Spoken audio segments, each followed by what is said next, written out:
శాంతి episode almost ముగిసిపోతుంది అనుకున్న టైంలో నిన్న మళ్ళీ అతని హస్బెండ్ వేరే కామెంట్స్ చేయటం ఎలా చూడొచ్చంటారు దీన్ని? యాక్చువల్‌గా నేను చరిత్రలో ఫస్ట్ టైమ్ ఒక ఇది చూసా. ఒక ఇన్సిడెంట్ చూసా. నేననే కాదు, ప్రపంచం మొత్తం చరిత్రలో ఫస్ట్ టైమ్ ఒక ఇన్సిడెంట్ చూసింది. హ్మ్. నా పిల్లలకి నాకు న్యాయం చేయండి అని చెప్పేసి పోలీస్ స్టేషన్ ముందు ఒక ఆడది కూర్చోవడం చూసాం. లేదా అత్తారింటి ముందు ఒక ఆడది కూర్చోవడం చూసాం. పిల్లల్ని పట్టుకొని నాకు న్యాయం చేయండి అని. అవును. లేదా పుట్టి ఇంటి ముందో లేక ఇంకెక్కడో లేకపోతే అసెంబ్లీ ముందో లేదా నడి రోడ్డు మీదో ధర్నాలు చేయడం చూసాం. ఫస్ట్ టైం పార్లమెంట్ ఎదురుగా ఒక హస్బెండ్ ఇద్దరు కూతుర్లను కూర్చొని నా పెళ్ళాం దగ్గర నుంచి నాకు న్యాయం చేయండి అని కూర్చున్నాడు. అదేంటో అర్థం కాల. అంటే ఆయనకు డబ్బులు కావాలి ఈ పిల్లల్ని పెంచడానికి. మరి ఈయనకు స్తోమత లేదా అర్థం కాల. విదేశాల్లో ఉంటాడు. 2,00,000, 3,00,000 సంపాదిస్తాడు. హీ కెన్ చేయాలి అనుకుంటే. బట్ ఏంటో విచిత్రం ఇది. అండ్ ఆయన కోరే డబ్బులు కూడా ఆమె అక్రమంగా సంపాదించింది. సక్రమంగా సంపాదించిందైతే కాదు. ఖచ్చితంగా ఈడీ అటాచ్ చేసి ఆమెను జైల్‌లో ఏసేటువంటి డబ్బు. హ్మ్. నాకు కావాలి, న్యాయం చేయండి అని కూర్చున్నాడు. రెండోది, ఆమె కడుపులో పెడుతున్న బిడ్డకి తండ్రి ఎవరో నాకు తేల్చి చెప్పండి అని అడుగుతున్నాడు. సరే, ఈయన డిమాండ్ ఏదో పద్ధతిగానే ఉందిలే అనుకున్నారు. ఆవిడేమో నా బిడ్డకి తండ్రి పలానా సుభాష్ రెడ్డి అని చెప్పడం. విజయసాయి రెడ్డి కాదు అనడం. ఇక వీళ్ళ రంకు భాగవతం ఓవైపు నడుస్తా ఉంటే ఈయనేమన్నాడు, ఈ రంగు భాగవతాన్ని రాష్ట్రపతి దగ్గర తీసుకెళ్దాం అనుకున్నాడు. ద్రౌపది ముర్ము దగ్గరికెళ్ళి పెట్టాలంట. ఈయనకు న్యాయం కావాలంట. ఆవిడేం చేస్తది? ప్రెసిడెంట్ దగ్గరికి రంగు భాగవతాలా తీసుకెళ్ళేవి?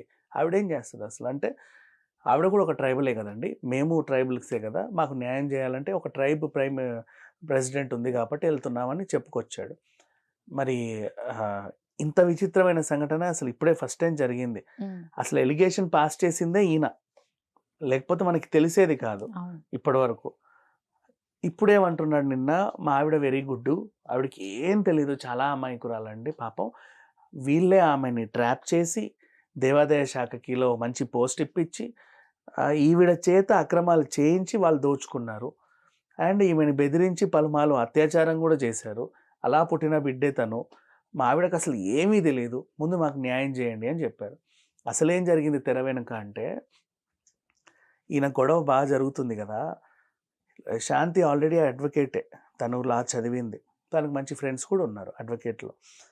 ఒక అడ్వకేట్‌ని పెట్టుకొని ఏంటమ్మా ఏం చేయాలి అంటే, "నువ్వు నీ మొగుడితో కాంప్రమైజ్ అవ్వు. లేకపోతే వాడు రచ్చ చేస్తున్నాడు" అని చెప్తే, అప్పుడే 30,00,00,000 ఇచ్చుంటే ఇక్కడి దాకా వచ్చేది కాదు వ్యవహారం. హ్మ్. ఆమె ఇవ్వల.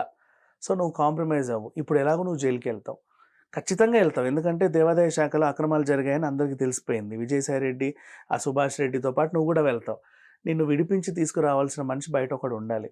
అండ్ వాళ్ళ అక్రమాలకు సంబంధించి ఈడీ ఎన్ని అటాచ్ చేసినా, నువ్వు ఎక్కడెక్కడ ఏమేమి దాచావో నీకే తెలుసు. నువ్వు లోపలికి పోతే బయట నీ పిల్లలు అన్యాయం అయిపోతారు. వాళ్ళని చూసుకోవడానికన్నా ఒకడు కావాలి. నీకు ఆల్రెడీ నీ మొగుడున్నాడు. మీకేంటి డబ్బుల మధ్యలో ఇష్యూ వచ్చింది తప్ప ఇంకేం లే. నీ గురించి మొత్తం ఆయనకు తెలుసు. ఆయన గురించి మొత్తం నీకు తెలుసు. మీరు కలిసున్నా లేకున్నా ఇప్పుడు ఆయనే నీకు దిక్కు. ఎళ్లి కాంప్రమైజ్ అవ్వు. చెప్తే ఈవిడ కూడా ఫోన్ చేసి రాత్రి ఇలా కాంప్రమైజ్ అవుదాం. ఎక్కడెక్కడ ఏమేమి ఉన్నాయో నేను నీకిస్తా. నేను గనక జైలుకెళ్తే నువ్వు బెయిల్ పెట్టి నన్ను తీసుకురా. తర్వాత ట్రయల్ నడుస్తది. కోర్ట్‌ల చుట్టూ తిరుగుదాం. పిల్లలకి ఎంత కావాలో నేనంత ఇస్తా. ఇక నువ్వు అల్లరి చేయకు అని చెప్పగానే మార్నింగ్ ఈయన ఫ్లేట్ ఫిరాయించి, మా ఆవిడ వెరీ గుడ్డు. అసలు ఆమెకి ఏమీ తెలీదు. నోట్లో వేలు పెట్టినా కొరకదు. చాలా అమాయకురాలు శాంతి. అమాయకమైన శాంతిని తీసుకెళ్ళి వీళ్ళు ఇన్ని అక్రమాలు చేసి, ఆవిడకి కడుపు చేసి రోడ్డు మీదకి వదిలేశారు. ఇన్ని జరిగాయండి. మా అందరికి, నాకు, నా భార్యకి కలిపి న్యాయం చేయండి అని ఇప్పుడు పోరాడుతున్నాడు. హ్మ్.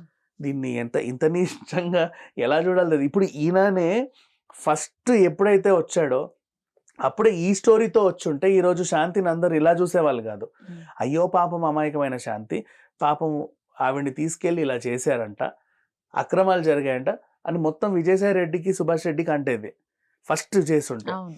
ఈయన అలా కాకుండా నా బిడ్డకి తండ్రి ఎవరో, ఆ బిడ్డకి తండ్రి ఎవరో చెప్పనుకుంటూ సీన్‌లోకొచ్చాడు.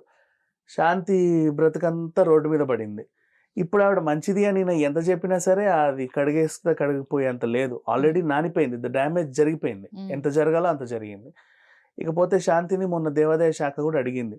అంటే కేస్ పెట్టాలి ఈమె మీద. ఈడీ దర్యాప్తు చేయండి అని. So and so Shanti wife of dash. అదేంటి మదన్ మోహన్ గదా రికార్డ్స్‌లో ఉంది. కాదండి మొన్న వీడియోలో ఆవిడ ఇంకేదో పేరు చెప్పింది. మరి అమ్మ శాంతి, నువ్వు మదన్ మోహన్‌తో విడాకులు తీసుకొని సుభాష్ రెడ్డిని పెళ్లి చేసుకున్నావా? లేకపోతే ప్రజెంట్ మీ హస్బెండ్ మదన్ మోహన ఒకసారి మాకు చెప్పవా అని కూడా అడిగింది. నోటీసులు కూడా జారీ చేయటం నోటీస్ జరిగింది. జారీ చేసింది. సో, ఇప్పుడు బయటపడ్డ విషయాలు ఏంటంటే ఈమె గుడ్లల్లో గోపురాలలో చేసినవన్నీ అమ్మవారి నగలు తీసుకెళ్లి విదేశాల్లో అమ్మింది. పాత పురాతన విగ్రహాలు తీసుకెళ్లి విదేశాలకు అమ్మేసింది, జపాన్లకి అక్కడిక్కడికి. బోల్డెన్ డబ్బులు సంపాదించింది. అండ్ వెండి తాపడాలు అవన్నీ ఉంటాయి కదా, అవి కూడా మాయం చేసి అక్కడ నార్మల్ వేవో పెట్టేసి ఇంట్లో ఉయ్యాలలు చేయించుకుంది. ఉమ్. వెండి ఉయ్యాలలు ఇలాంటివన్నీ విల్లాలో. అండ్ ఆ కిరీటాలు అవేమో కరిగించేసి ఈవిడ సొంత నగలు చేయించుకుంది. మరి అది చేసేవాడు ఎలా చేశాడో తెలియదు. ఇప్పుడు అవన్నీ కూడా ఏ గుడిలో ఎన్నెన్ని పోయాయి లెక్కతో తేలుస్తున్నారు. ఆమ్, నన్ను అడిగితే కొన్ని వేల కోట్ల అక్రమాలు అయితే జరిగాయి మోస్ట్లీ ఈమె విషయంలో అయితే. ఉమ్. ఇప్పుడు మళ్ళీ ఈడీ దర్యాప్తు చేసిన తర్వాత విజయసాయి రెడ్డిని, సుభాష్ రెడ్డిని A1 A2, ఈవిడ A3 అయిపోతుంది. అంటే రెవెన్యూ ఈయన చూసుకునేవాడు సుభాష్, ల్యాండ్ సంబంధించిన డాక్యుమెంట్లని ఈవిడ చూసుకునేది. సో వీళ్ళిద్దరే చూసుకునేది కాబట్టి జరగాల్సిన అక్రమాలన్నీ జరిగిపోయాయి. రైట్. ఇంత ల్యాండ్ ఉంటే ఆ కొస ఈ కొస కత్తిరించుకునేవాళ్ళు, నీకు నాకు మిగిలిందంతా విజయసాయి రెడ్డికి అని.